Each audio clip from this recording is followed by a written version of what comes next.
ಸಚಿವರಿಗೆ ಕಾನೂನು ಕಂಟಕ. ತುರ್ತು ಸುದ್ದಿಗೋಷ್ಠಿಯಲ್ಲಿ ಸ್ಪಷ್ಟನೆ. ವಿಜಯಪುರ ಜಿಲ್ಲೆಯ ಬಬಲೇಶ್ವರ ಶಾಸಕ ಹಾಗೂ ಸಚಿವ ಎನ್.ಬಿ. ಪಾಟೀಲರಿಗೆ ಕಾನೂನು ಕಂಟಕ ಎದುರಾದ ಹಿನ್ನೆಲೆಯಲ್ಲಿ ಕೆಎಡಿಬಿಯಲ್ಲಿ ಸಿ.ಎ ನಿವೇಶನಗಳ ಹಂಚಿಕೆಗೆ ಕೈಗೊಂಡ ಪಾರದರ್ಶಕ ಕ್ರಮಗಳ ಬಗ್ಗೆ ಪತ್ರಿಕಾಗೋಷ್ಠಿಯಲ್ಲಿ ವಿವರಿಸಿದರು. ಸಿಎ ನಿವೇಶನಗಳನ್ನು ಅತ್ಯಂತ ಪಾರದರ್ಶಕ ವ್ಯವಸ್ಥೆ ಮೂಲಕ ನಿಯಮಾನುಸಾರ ಹಂಚಿಕೆ ಮಾಡಲಾಗುತ್ತಿದೆ. ನಾಗರಿಕ ಸೌಲಭ್ಯದ ಯಾವ ನಿವೇಶನಗಳನ್ನು ಅರ್ಹ ಸಂಸ್ಥೆಗಳಿಗೆ ಹಂಚಿಕೆ ಮಾಡಲಾಗಿದೆ. ಇದರಲ್ಲಿ ಯಾವ ಅಕ್ರಮವೂ ಆಗಿಲ್ಲ ಎಂದು ಸ್ಪಷ್ಟನೆ ನೀಡಿದರು. ಕೆಎಡಿಬಿ ನಿವೇಶನ ಹಂಚಿಕೆಯಲ್ಲಿ ತಾವು ಅಕ್ರಮವನ್ನು ಎಸಗಿದ್ದೀರಿ ಗೊತ್ತಿರಲ್ಲ.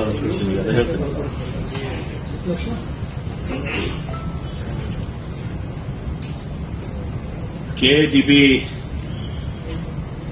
ಏನು ಸಿಎ ನಿವೇಶನಗಳು, ಆ ಸಿಎ ನಿವೇಶನಗಳಲ್ಲಿ ಅಕ್ರಮ ಆಗಿದೆ ಅಂತ ಹೇಳಿ ಈ ಹಿಂದೆನೂ ಕೂಡ, ಇದು not the first time, same application, ಇದೇ ಅಪ್ಲಿಕೇಶನ್ ಪ್ರಾಬಬ್ಲಿ 1 ತಿಂಗಳು 2 ತಿಂಗಳಿಂದ ಸೇಮ್ ಅಪ್ಲಿಕೇಶನ್ ಒಬ್ಬರು ಗವರ್ನರ್ಗೆ ಕೊಟ್ಟಿದ್ರು, ದಿನೇಶ್ ಕಾಲಹಳ್ಳಿ ಅಂತ. ಈಗ ಮತ್ತೆ ಅದನ್ನ ಡೇಟ್ ಚೇಂಜ್ ಮಾಡಿ ಮತ್ತೊಮ್ಮೆ ಕೊಟ್ಟಿದ್ದಾರೆ. ನಾನು ಅವಾಗನೇ ಅದಕ್ಕೆ ಉತ್ತರ ಕೊಟ್ಟಿದ್ದೆ.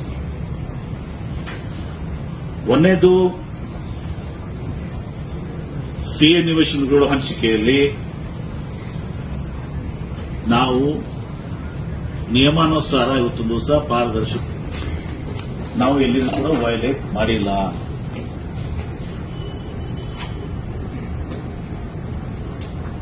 ಆಮೇಲೆ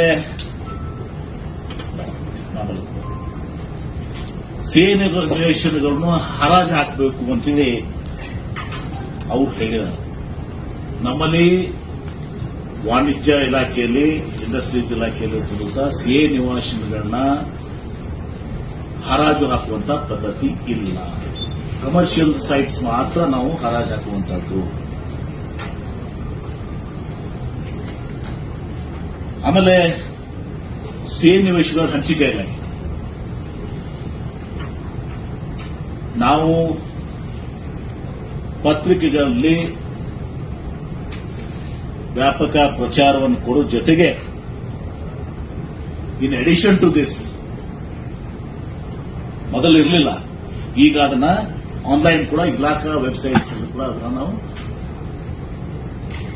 ಪ್ರಕಟಣೆ ಮಾಡಿದ್ವಿ. ಈ ಹಂಚಿಕೆ ಪ್ರೊಸೆಸ್ ಬಗ್ಗೆ ಹೇಳ್ತೀನಿ. ಸಿಎ ನಿವೇಶನಗಳ ಹಂಚಿಕೆಯಲ್ಲಿ ಇದೆಲ್ಲ ಸರ್ಕಾರದನ್ನ ಅನುಮೋದನೆ ಪಡೆದು ನೇರವಾಗಿ ಅದು ಮಾಡುವಂತಹ ಪದ್ಧತಿ. ಆದರೆ ಈ ಬಾರಿ ನಾನು ಹಂಚಿಕೆ ಮಾಡುವಾಗ ಪಾರದರ್ಶಕವಾಗಿ ನಡಲಿ ಅನ್ನೋ ಕಾರಣಕ್ಕೆ ಸಿಒರ ಅಧ್ಯಕ್ಷತೆಯಲ್ಲಿ ಉಪ ಸಮಿತಿಯನ್ನು ರಚನೆ ಮಾಡಿ,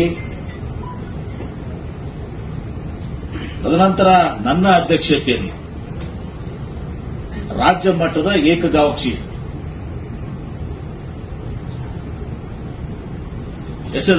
SLS WCC ಏನಿದೆ ನಮ್ದು,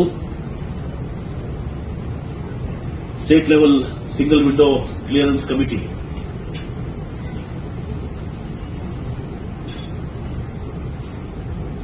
ಆ ಒಂದು ಶಿಫಾರಸಿನ ಮೇರೆಗೆ ರಾಜ್ಯ ಮಟ್ಟದ ಸಮಿತಿಯಲ್ಲಿ ಇವತ್ತು ತೀರ್ಮಾನ ಮಾಡಿ ಹಂಚಿಕೆಯನ್ನು ಮಾಡಿದೆ.